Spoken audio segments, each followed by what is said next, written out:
saya akan menjelaskan makna pilar dalam konteks pendidikan.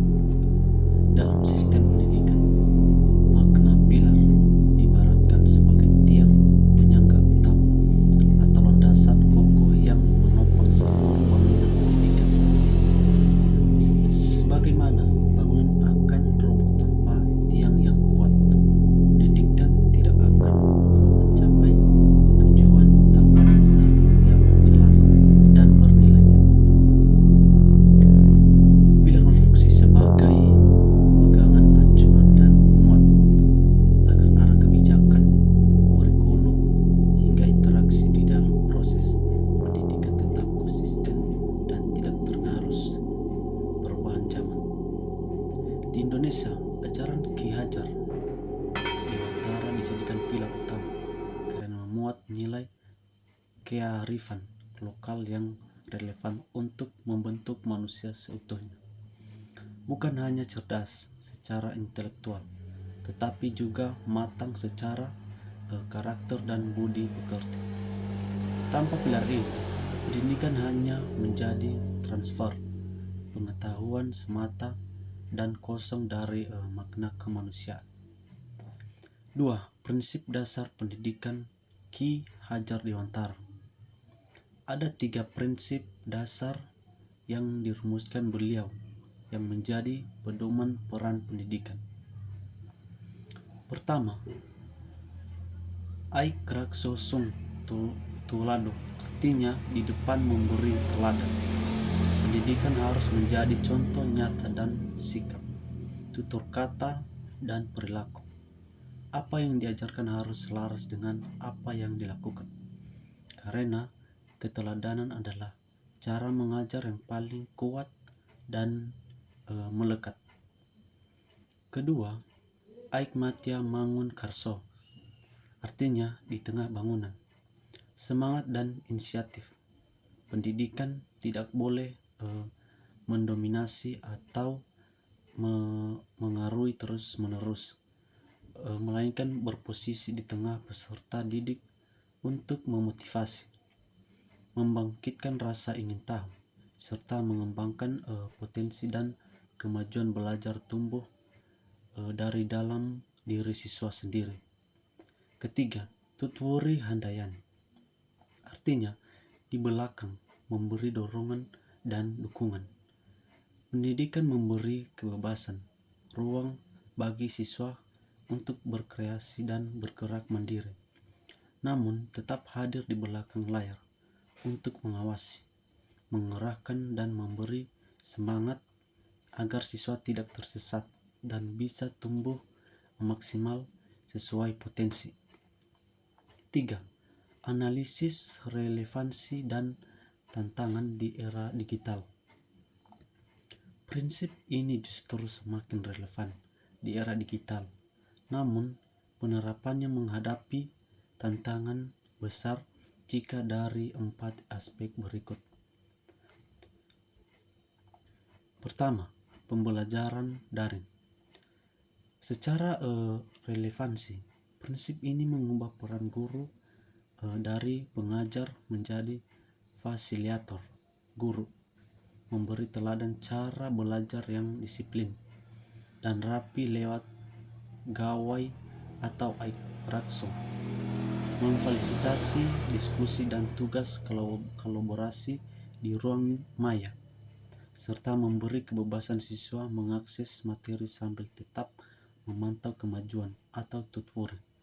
Tantangannya, interaksi terbatas layar membuat keteladanan sulit dirasakan utuh.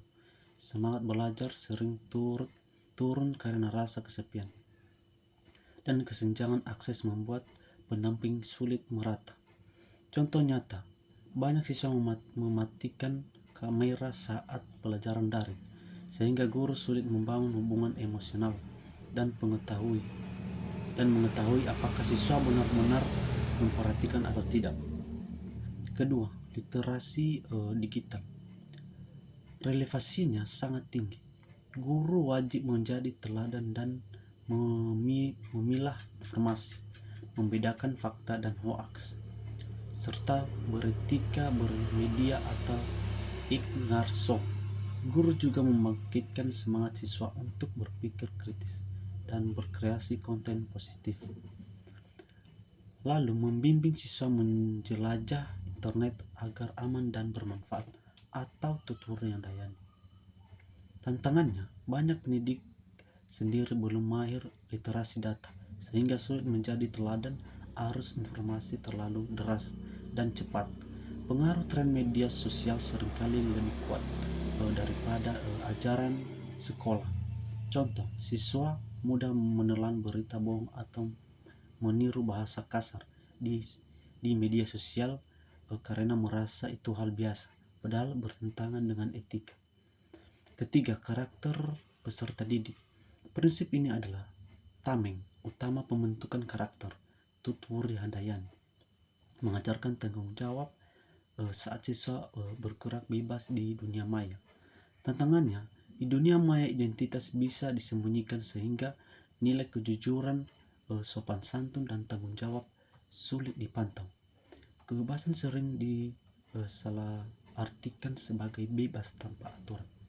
Contoh, muncul kasus perundang-undangan siber, kecurangan ujian daring, atau penjiplakan tugas pakai kecerdasan buatan kamera merasa tidak diawasi. Keempat, peran guru.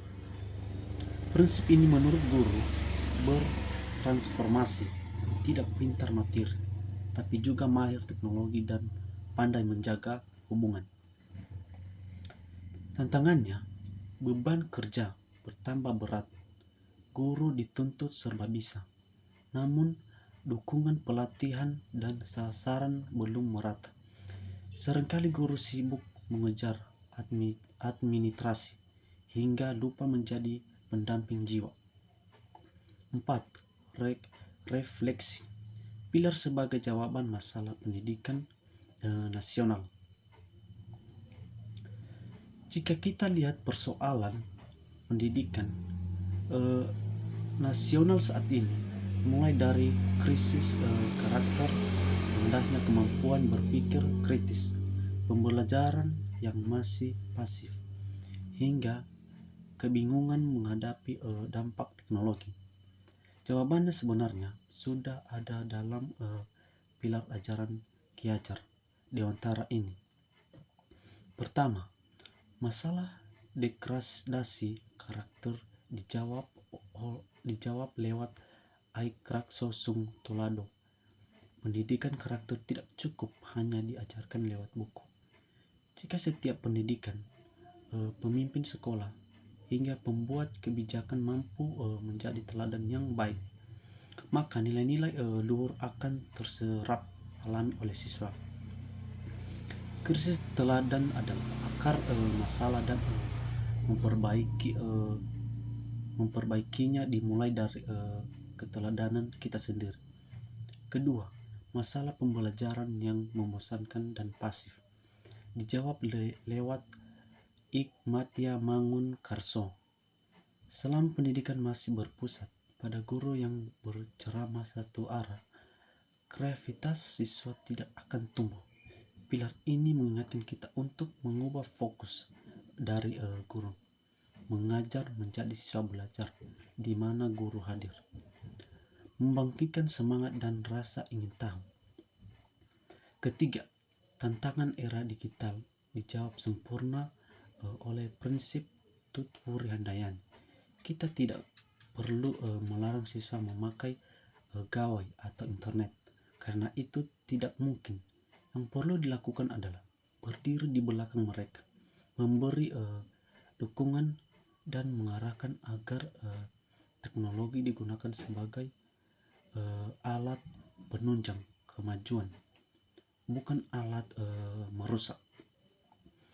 Dengan menjadi ketiga prinsip ini sebagai pilar yang kokoh, pendidikan Indonesia tidak hanya akan mencetak manusia yang pintar dan mahir teknologi, tetapi menjadi yang beradab, berkarakter, dan mampu membawa bangsa maju tanpa kehilangan jati diri budayanya sendiri. Baik, terima kasih.